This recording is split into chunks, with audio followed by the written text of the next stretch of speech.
아가서를 읽으면 하나의 아름다운 사랑의 서정시를 읽는 것 같습니다. 책 중에서 가장 탁월한 책이 책 중의 책, 성경이라고 하고, 보석 중의 보석을 다이아몬드라고 그럽니다. 다이아몬드보다 더 멋있는 보석이 있는지는 모르겠습니다만, 어쨌든 다이아몬드도 아주 보석 중의 보석이라고 할 수 있습니다. 그러면 노래 중에 최고의 노래는 무엇인가? 그것이 아가서입니다. 아가서의 아자는 그 바를 아자를 쓰는데, 까마귀 떼 그런 뜻도 있고, 그런데 바르고 아름답다. 중국어 성경에서 나온 이름입니다. 우리 말 성경으로 처음에 그렇게 만들지 않았어요. 그리고 성경을 처음 번역할 때 그 당시 지식인들이 한자 문화에 익숙했기 때문에 중국어 성경의 번역으로, 우리말로 하면 그냥 노래라고, 노래서 그렇게 할 수도 있죠. 그러나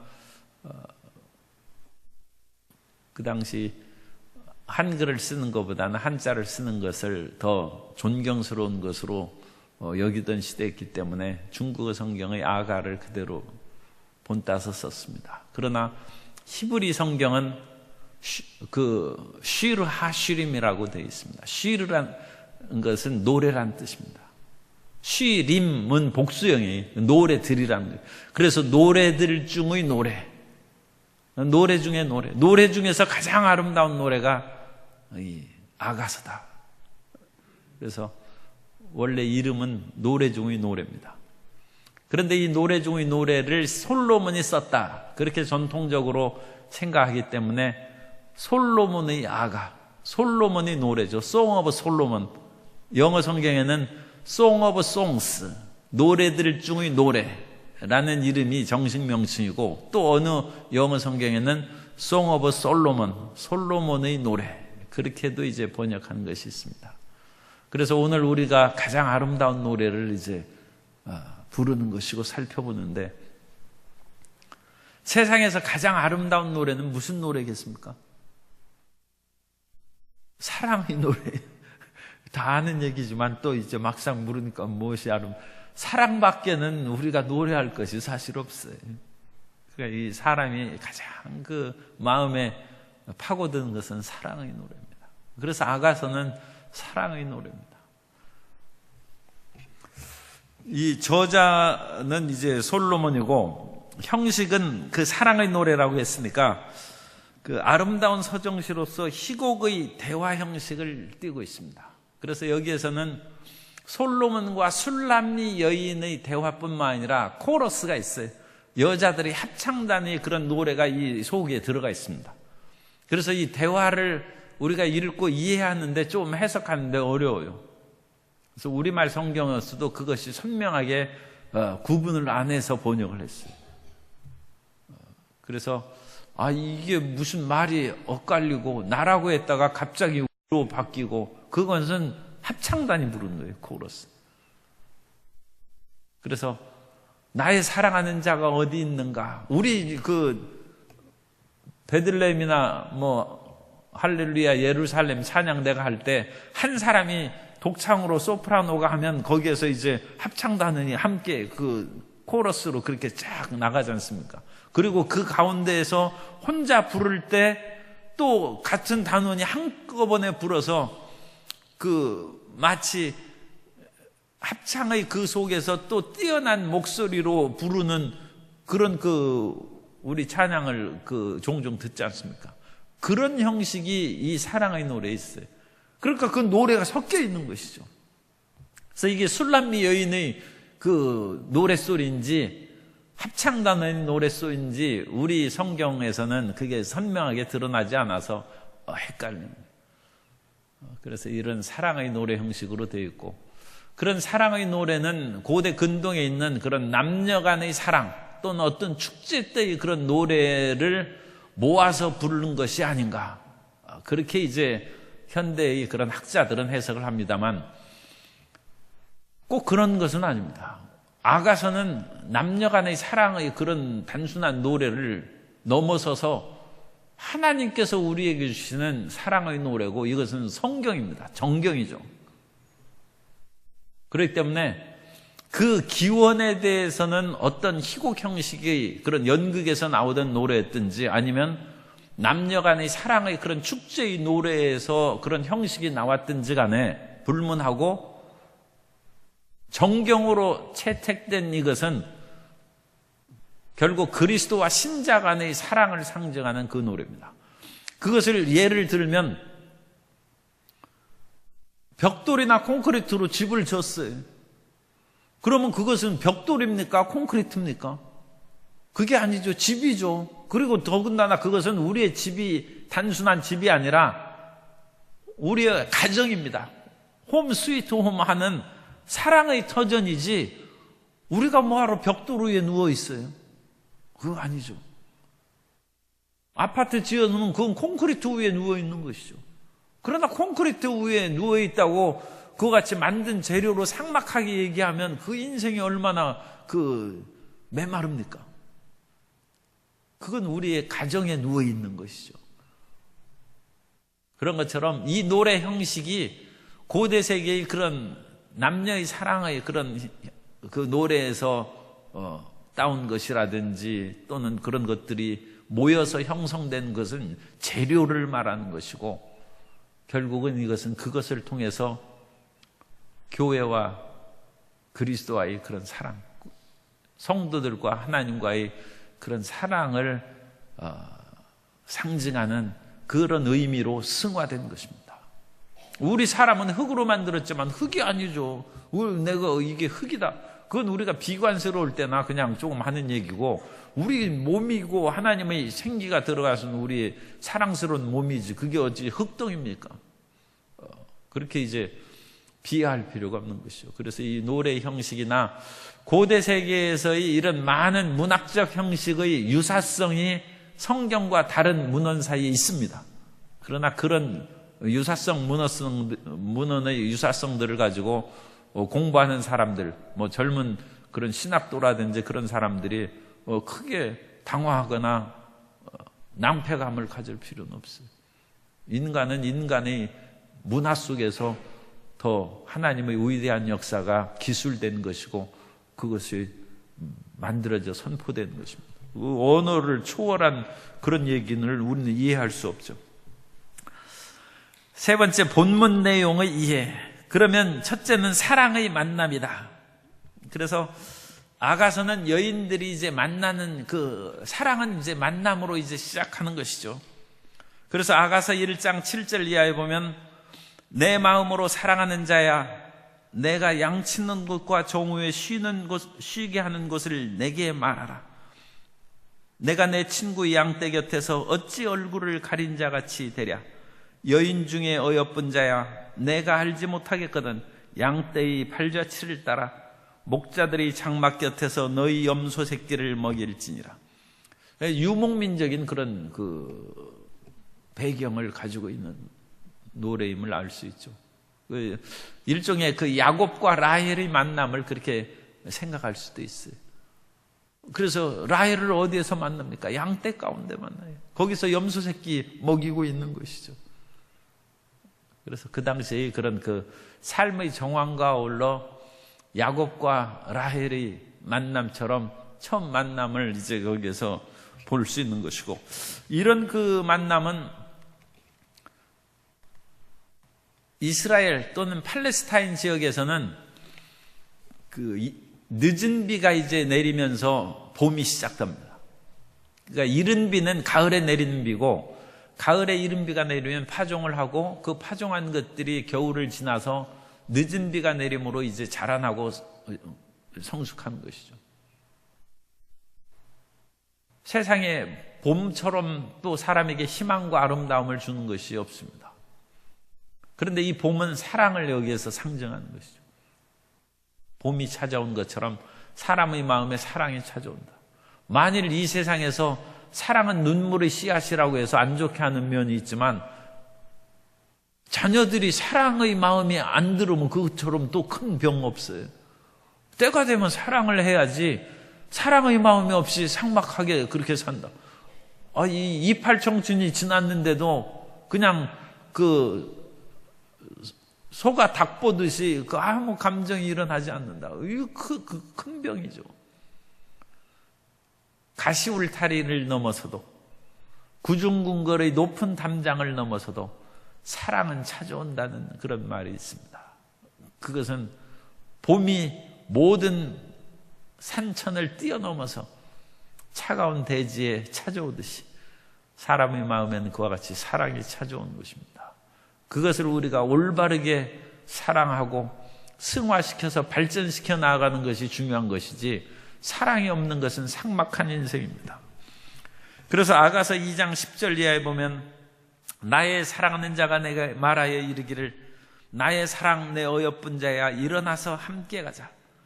겨울도 지나고 비도 그쳤고 지면에는 꽃이 피고 새가 노래할 때가 이르렀는데 비둘기의 소리가 우리 땅에 들리는구나. 무화과 나무에는 푸른 열매가 익었고, 우리 교회 무화과 나무도 지금 푸른 열매가 생겼어요.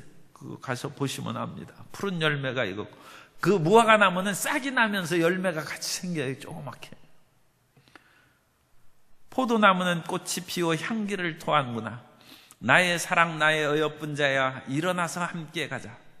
나의 사랑하는 자가 내게 말하여 이르기를, 나의 사랑 내 어여쁜 자야, 일어나서 함께 가자. 그래서 오늘 또 기도 제목에는 남편과 아내가 이렇게 봤는데 나의 사랑 내 어여쁜 자라고 생각 안 들면 회개기도 하는 거예요. 이건 평생 내 사랑 내 어여쁜 자.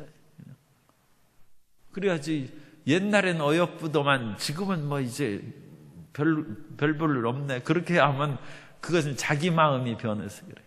그 변심한 나를 용서하여 주옵소서. 그래서 회개해야 돼요. 그것은 그리스도의 사랑이 처음 믿을 때 강렬한 것과 같이 끊임없이 그리스도에 대한 사랑이 성숙하고 발전하여 완성에 이르는 것처럼, 우리 인간의 사랑은 그 사랑의 그림자입니다. 모형이기 때문에 우리의 사랑이 식어서는 안 됩니다. 그러나 처음 사랑할 때는 그 사랑의 첫 단계는 자기중심의 사랑이라는 것을 알 수 있습니다. 그래서 아가서 2장 6절에 보면, 사랑이 시작했는데 그 사랑이 갈등을 겪는 것은 내 중심으로 사랑하기 때문입니다. 2장 16절에 내 사랑하는 자는 내게 속하였고, 먼저 나한테 속했다는 거예요. 그리고 나는 그에게 속하였도다. 그래서 첫째가 내 중심입니다. 그래서 상대방이 그 일에 맞춰줘야 돼요. 그러면 그것이 나한테 안 맞춰주면 비록 사랑이 시작했을지라도 서로 다투거나 헤어질 수도 있어요. 이 아가서에서도 그게 나타납니다. 아가서 5장 3절 이하에 보면, 사랑하는 사람하고 이와 같이 서로 만나서 가까워지다가 어느 때는 내가 지금 옷을 벗고 누워 자는데 급히 만나자고 나오라고 하니까 귀찮다는 거예요. 나 지금 시간이 언제인데 그렇게 만나겠느냐. 나중에 만나자. 5장 3절 이하에 보면, 내가 옷을 벗었으니 어찌 다시 입겠으며 내가 발을 씻었으니 어찌 다시 더럽히랴마는, 내 사랑하는 자가 문틈으로 손을 들이밀매 내 마음이 움직여서 일어나 내 사랑하는 자를 위하여 문을 열 때 이미 가버렸어. 그러니까 그것은 시간이 한참 지체됐다는 것을 말하는 것이고, 이 자기중심 사랑으로 인하여 두 사람의 사이에 금이 가는 것을 보여줍니다. 사랑이 온전한 성숙이 이르르면 10분 기다리다 가는 거 없죠. 처음 밀고 땡기고 할 때 아니 만나기로 했는데 10분 늦었느냐고 화내지, 정말로 사랑하면 1시간이라도 앉아있어요. 미생은 사랑을 제대로 시작하지도 않았는데, 미생은 다리 밑에서 그 여자 기다리다가 물이 불어서 다리가 떠내려갔는데도 그 다리 난간 붙잡고 기다리다가 물에 떠내려가서 죽었어요. 미생의 신, 미생의 믿음, 또 미생의 어리석은 그런 믿음이다. 그렇게 하는 것인데, 이제 사랑은 온전한 단계에 이르면 죽기까지 기다리는 거예요. 그런데 처음에는 한 10분 기도하다가 주님 응답 안 하면 일어서는 거예요. 1시간 기도하고 3일 금식했는데 응답 안 한다. 아니, 이럴 수가 있습니다. 우리 헤어집시다. 그래가지고 마음이 냉랭해지는 거예요. 그러나 우리가 주님한테 온전한 사랑으로 들어가면 끝까지 매어 달리고 거기에서 기다리고 앙망하는 것입니다. 씻고 자리에 누르고 발을 더럽히려만, 그래서 상대방이 부르는데 안 나가고 있다가 그래도 할 수 없이 나가보니까 이미 상대방도 기다리지 않냐고, 자기도 너무 늦게 나가서 그래서 헤어졌어요. 그런데 사랑의 성숙, 헤어졌는데 헤어진 이후에 그리움이 없어. 속으로 아유 잘됐다 싶으면 그건 사랑도 안 해. 그건 헤어졌으니까 못 살겠네. 사람이 그리움이 생기는 거예요. 그래가지고 찾아 헤매는 거예요. 그리움으로 찾아 헤매는 것을 보고 사람들이 묻습니다. 아가서 5장 9절, 여인들 가운데 어여쁜 자야, 너의 사랑하는 자가 남의 사랑하는 자보다 나은 것이 무엇인가? 너희 사랑하는 자가 남의 사랑하는 자보다 나은 것이 무엇이기에 이같이 우리에게 부탁하는가? 이건 코러스의 얘기입니다.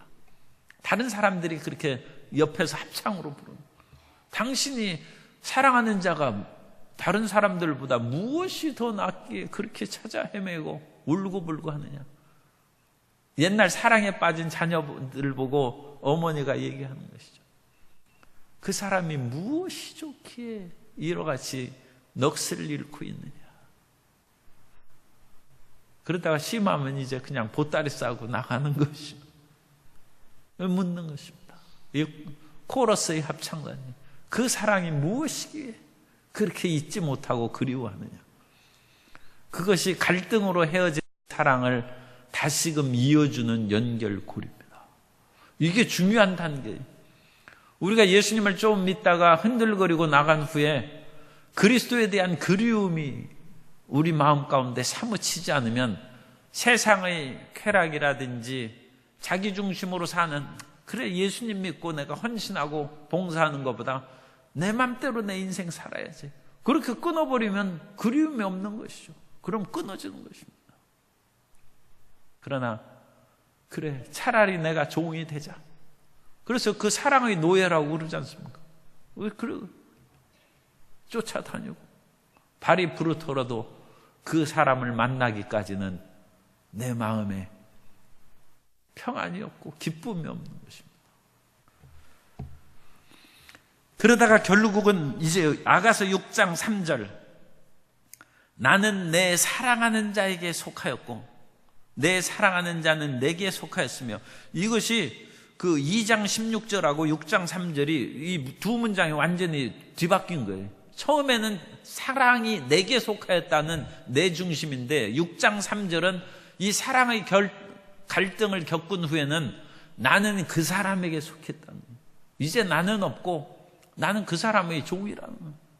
그것이 처음에 나온, 나는 내 사랑하는 자에게 속하였고 내 사랑하는 자는 내게 속하였습니다. 이제 내 중심으로 살지 않냐고 예수님 중심으로 그냥 파고 들어가는. 처음 예수님을 믿을 땐 예수님이 나한테 뭐 좀 해주지 않을까 싶어서 예수님을 믿었어요. 내 중심으로 예수님이 나를 따라오는 거예요. 그러다가 이제는 내가 예수님 중심으로 뛰어들어가는, 나를 버리고 예수님 없이는 내 못 산다는 것입니다. 그래서 그것으로 우리 마음을 뒤바꿔버려요. 그 마음을 뒤바꾼 후에 나오는 것이 온전한 예수, 오직 예수, 예수 한 분밖에는 나에게 없다는 그 사랑으로 들어가는. 그러니까 이 상대방 중심으로 들어간 후에야 주변의 잡다한 애인들이 정리되는 거예요. 그러니까 이 한 명의 애인을 사랑하고서도 여러 친구 많이 있는 사람은 아직 사랑에 들어가는 것이 아닙니다. 그건 아직 온전한 사랑 단계에 들어가지 않는 것이죠. 그래서 그 온전한 사랑에 들어가면 다른 사람은 없는 거예요. 그래서 아가서 6장 8절 이하에 보면 3절에서 이제 그 사랑하는 자 중심으로 들어간 즉, 이건 이제 솔로몬에 대한 그런 그 노래로 생각하는 이유가 이제 이런 것입니다. 왕비가 60명이요 후궁이 80명이요 시녀가 무수하되 내 비둘기 내 완전한 자는 하나뿐이로구나. 그는 그의 어머니 외딸이요 그 낳은 자가 귀중하게 여기는 자로구나. 여자들이 그를 보고 복된 자라 하고 왕비와 후궁들도 그를 칭찬하는구나. 술람미 여인은 양치는 여자예요. 그러나 사랑은 오직 그 사람밖에 없다. 그러니까 왕비와 후궁들도 내가 차라리 왕비 안 하고 저렇게 그냥 사랑받는 술람미 여인이 되면 좋겠다. 그런 마음으로 부러워하고 사람들이 귀중히 여긴다. 이것이 유일신 신앙이에요. 예수님을 믿으면서도 여러 가지 그런 잡신들에 대한 그런 미련을 갖는 우상숭배했던 사람은 그런 생각을 가질 수 있고, 특별히 우상숭배 안 한 사람들은 예수님을 믿으면서 여러 가지 주변의 그런 잡귀신들이 육신의 정욕과 안목의 정욕과 이생의 자랑, 그것이 잡귀신이에요. 여전히 내 정욕과 내 쾌락과 내 삶의 여러 가지 그런 일들, 그것으로 마음을 뺏긴다는 것입니다. 그러나 예수님 중심으로 들어서고 더 사랑의 깊은 단계에 들어가면 그것이 사라진다. 이 아가서를 읽으면서 내가 예수님을 어느 정도, 어느 단계 속에서 사랑하는지 우리가 살펴볼 수 있어요. 그래서 이제는 그게 사람이 크게 죄 안 짓고 마음 뺏기는 것이 뭐가 있나요? 낚시질 하는 것이 좋다. 아니, 골프 치는 걸로 할까요? 낚시. 그래가지고 주일 예배만 끝나면 곧바로 낚시하러 가는 거예요. 예수님을 사랑하지만 낚시를 못 끊는 거예요. 골프 치는 것을 못 끊는 거예요. 그런데 온전한 예수 사랑으로 이제 발전해 나가면 그게 재미없어요. 그런 것에서 마음이 벗어지고. 분명히 사랑하는 그런 사람은 없지만 이제 옛날 소설 얘기죠. 사랑하는 애인이 있지만 또 다른 애인도 또 보고 싶다는 거예요. 그러니까 2명, 3명 그냥 만나고 어울려 사귀는 사람이 있어요. 그러나 진정 사랑하는 사람이 만나면 다른 사람은 보기 싫어지는 거예요. 그래야 그게 온전한 것이죠. 예수님을 온전히 사랑하면 육신의 정욕, 안목의 정욕과 이생의 자랑이 끊어지는 거예요. 그것을 애태서 못 끊는데 그 예수님 온전히 사랑하는 것이 아닙니다. 그런데 그 마음이 끊어져요. 그래서 세상의 쾌락과 모든 그 마음이 끊어지는 거예요. 그래야 우리 신앙이 정말로 바르게 되는 것이지, 그 미련이 너무너무 센데 예수님 안 믿으면 지옥 갈 것 같고, 그게 끌려다니는 신앙이지 온전하겠습니까? 그래서 이 마음이 끊어집니다. 그래서 이것이 딱 온전한 단계에 들어가니까 이제는 아가서 7장 6절 사랑아 내가 어찌 그리 아름다운지 어찌 그리 화창한지 즐겁게 한 거예요. 그리고 예수 사랑이 딱 온전히 들어서니까 이제 즐거운 거예요. 그러니까 예수님 믿는 것이 온전한 즐거움과 교회 다니는 것이 참으로 즐겁고 행복한 그런 단계에 이르르는 것이에요. 다른 것은 별 재미가 없어요. 그래서 그런 단계에 이르고 마침내 사랑이 완성되면 이 사랑은 이제 어떤 것도 끊을 수 없다. 아가서 8장 6절 7절인데 6절 7절 우리 나옵니까? 다 같이 읽겠습니다. 너는 나를 도장같이 마음에 품고 도장같이 팔에 두라. 사랑은 죽음같이 강하고 질투는 스올같이 잔인하며 불길같이 일어나네. 그 기세가 야훼의 불과 같으니라. 많은 물도 끊없죠. 많은 물도 이 사랑을 끄지 못하겠고 홍수라도 삼키지 못하린. 사람이 그의 온 가산을 다 주고 사랑과 바꾸려 할지라도 오히려 멸시를 받으리라. 도장같이 마음에 품고라고 번역했는데 사실은 도장같이 마음에 품고라기보다는 도장같이 가슴에 두라는 얘기입니다. 실질적으로 그 발굴해서 이 사실을 확인했습니다. 그 무덤에서 도장이 그 사람의 가슴에 위에 놓여 있는 것을 발견했어요. 그래서 가슴 위에 도장을 놓고 팔에다가 또 도장을 묶어놓은. 그러니까 이 도장이 상당히 이제 중요한 것이죠. 자기 재산이라든지 신분을 상징하기 때문에. 그래서 가슴에 메어놓고 그렇게 우리가 품에다가 지갑을 넣는 거나 마찬가지다. 그렇게 생각합니다. 그리고 팔에다 묶었어. 그러니까 가장 소중한 것을 당신 가슴에 팔에 묶은 것처럼 너는 나를 도장같이 가슴에 두고 마음에 품고가 아니에요. 실질적으로 가슴에 놓는 거예요. 내 가슴에 팔에 묶고 그렇게 살아가고 그런 온전한 사랑에 이르는 단계에 그런 사랑 보고 부러워가지고 온 가산을 주고 그거 바꾸려 할지라도 무슨 어리석은 짓이냐. 그렇게 해서 사랑이 되겠느냐. 오히려 비웃음만 받는다는 것입니다. 아가서이는 사랑은 온전한 것으로 나아간다. 그래서 이 사랑은 단계가 있습니다. 사랑이 깊어갈수록 우리는 행복하게 될 줄로 믿습니다. 그리고 그 온전한 사랑은 결국 영원하신 하나님에 대한 사랑이니까 한 분이신 하나님의 사랑으로 나아가는 것입니다. 그래서 비빈 처첩이 수많은 솔로몬의 경우에도 그 온전한 하나의 사랑, 하나님께서는 한 분이시기 때문에 사실 사람은 한 사람을 사랑하도록 그렇게 아마 창조가 된 것 같아요. 그러니까 여러 사람 보고 마음이 흔들린다 그러면 아직 진정한 사랑을 못한 것이죠.